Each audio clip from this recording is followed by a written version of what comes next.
Hey y'all, and welcome to Politibrawl.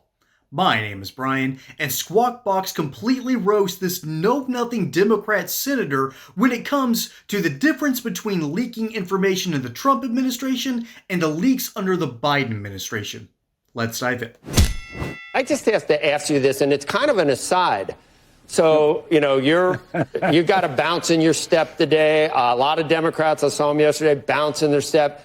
This comes after sort of a couple of weeks in the wilderness looking for a message. Is it at all strange to you that this landed in your lap, in Democrats' laps, the way it did? Isn't it weird that out of 7 billion people on the planet, the one person that mistakenly was added to this chat was probably the biggest anti-Trump journalist that you could find? His entire media organization is destined to try to make the Trump administration fail and to try to get, he's been doing it for 8 years. How does that happen accidentally? Do you think someone in the White House is disloyal or on the staff of Waltz orchestrated this intentionally? When you want to know, you're not going to ask any questions. You're like, thank you, sir. We love this, but we don't know how it happened. No, I'm going to. That's how, Joe, you're 100% right, man. And it might bend the aliens that I think Ms. Gabbard, one of these people said before were interfering in elections. Maybe they mysteriously pressed Jeff Goldberg secretly into this channel. If you believe that, well, there's a whole lot of folks online that I know you're going to commune with. I think somebody screwed up. I think it's more than screw up, Senator. Senator, screw up is where... People didn't say they screwed up. Yeah.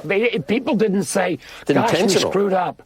That was the hypocrisy of what was yesterday. Look, no problem here, nothing official. I almost expected one of them to say, well, this was a perfectly beautiful call, the same way Trump's Senator, did you demand Lloyd Austin? Did you demand Lloyd Austin? Yeah, but did you demand Lloyd Austin's resignation when he was out of pocket for 2 weeks and didn't tell anyone in the White House till 4 days afterwards that he was not in charge of as Secretary of Defense? I called that out as inappropriate behavior. I called didn't out, demand a resignation. One of the first folks. This will probably blow over, Senator. That push. You live and you learn. All over Twitter, everyone wants me to yell at you about using Signal back in 2018 to talk to that oligarch to try to get some dirt from the Steele dossier. And you don't use it anymore, but you did back then. Some people think that the president's comments were probably the best response that he made. There was a mistake made. He's a good guy. Hopefully he learns from it. Do you think in the end do you think it's going to blow over? Joe, can I ask you? Yeah. Well, we'll see. We'll see what happens when they say there's nothing there. And if the text comes out and there is packaging and target information from the DOD delivered on this channel, it's one of the reasons why I think Secretary Hegseth should step down for the good of the administration. And again, I think there is a little richness of what you said in the fact that if you go back, way back in the old days as well, and oh my gosh, Hillary Clinton was using the wrong email, or Joe Biden's incompetent. Come on, guys. If you don't think this is a case of incompetence and a pattern after a variety of other kind of sloppy use of classified information, then you've not been following the last 60-plus days that I've been following. But in terms of going after terrorists and in terms of, what we've seen accomplished, I mean, even this was a success in what happened. And some of I thought some of what we know about the text was fairly thoughtful. You remember the Biden administration started with the biggest F-up in history with Afghanistan and 13 dead Americans. Let's not get too sanctimonious and high and mighty about screwing up, Senator. Should we go back even to... That's only 4 years. That's only 4 years, Senator. I'm surprised, Joe. You're not going to throw in... Yeah, I am. I just did.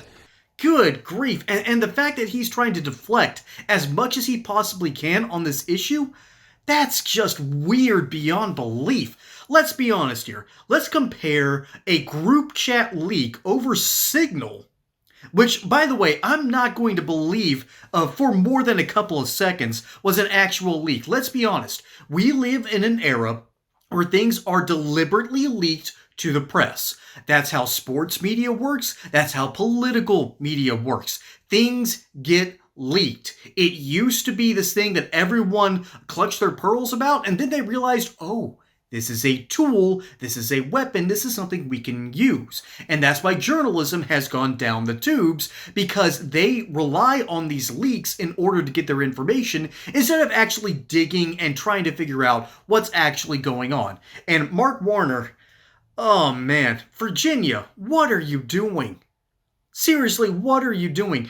This dude does not know what he's talking about, and he's trying to run point for the Democrats, trying to obfuscate what's going on with the potential leaked signal group chat about striking the Houthis, which, by the way, remember what the Houthis do time and time again? They arm themselves, they use weapons, they get them from Iran, and then they fire upon worldwide vessel ships that go through the Red Sea. And because it's a major choke point for international trade, and guess what? There are only two nations that actually have the firepower to deal with these problems. That's the United States and Great Britain.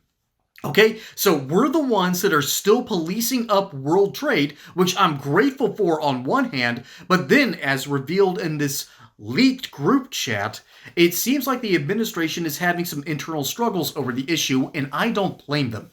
I'm tired of being the world policeman, okay? I'm a 90s kid, but I grew up and started seeing the world and actually remembering the world after 9/11, like specifically after 9/11, and I don't like the world that I'm seeing today. And that's because America is being used as the world's police force, and we don't have the means to do that anymore. We are $36 trillion in debt, pushing 37, and let's be honest, folks, we can't keep this nonsense up for forever. And so, when a leaked group chat goes online and causes these kinds of waves, I'm going to be honest. I'm looking at what's in this group chat, what's being said back and forth, and then I'm asking myself, why is one journalist, just one, allowed in this chat? Something doesn't add up here. But while we're on the subject of leaks and the problems of American identity, let's actually look at the Biden administration's history with major leaks such as your healthcare information. During the last 4 years, over 470 million individuals in the U.S., trust me, we'll get to this, has been impacted by cybersecurity breaches in the healthcare industry. Obviously, many of those individuals are duplicates who were impacted by more than one data breach. This figure matches what other organizations have reported through 2023 and also includes the most recent data from the Department of Homeland Security, Health and Human Services. Man, my dyslexia is coming through today. That's the data from the HHS for 2024. For comparison, during the first Trump presidency, there were 100.8 million. That is almost a 5-time increase. And this Democrat senator wants to be clutching his pearls about a leaked group chat that went to one reporter, just one, before a potential airstrike against Houthi insurgents who are threatening world trade? Man, something doesn't add up, and it's not that Common Core math. Good grief. I appreciate the fact that Mark Warner is trying to do his best here, but buddy, you need to get some moisturizer, you need to hydrate up, because when you're doing this, throughout the entire interview, someone is got to pull you aside afterwards and tells you, buddy, you're on camera. Stop looking like a creep. Okay? Is that the best the Democrats can do nowadays? We've got Jasmine Crockett basically being this ridiculous hood Barbie. You've got AOC, who's trying to be more than just a bartender. And then you've got Tim Walz prancing around saying that he can kick Trump supporters' butt. I'd like to see that dude try. The dude couldn't even load a shotgun properly. Is this the best the Democrats can do? I mean, Squawk Box, I appreciate the fact that you exist and you're calling out this nonsense, but you're on MSNBC. You're on CBN. How do you still have a job on that network? Maybe they actually do understand what journalistic integrity looks like, and it looks exactly like what Squawkbox is talking about here. This host is not letting this Democrat get away with this nonsense when they completely looked the other way during the Biden administration, and now they want to talk about a potential leaked group chat that probably doesn't exist? Yeah, I'm gonna do a hard pass on this one. I don't believe you, Mark. Folks, my name is Brian. Hope you enjoyed that segment here on Politibrawl. Don't forget to like and subscribe. Catch you on the next one. And until then, y'all have a good one.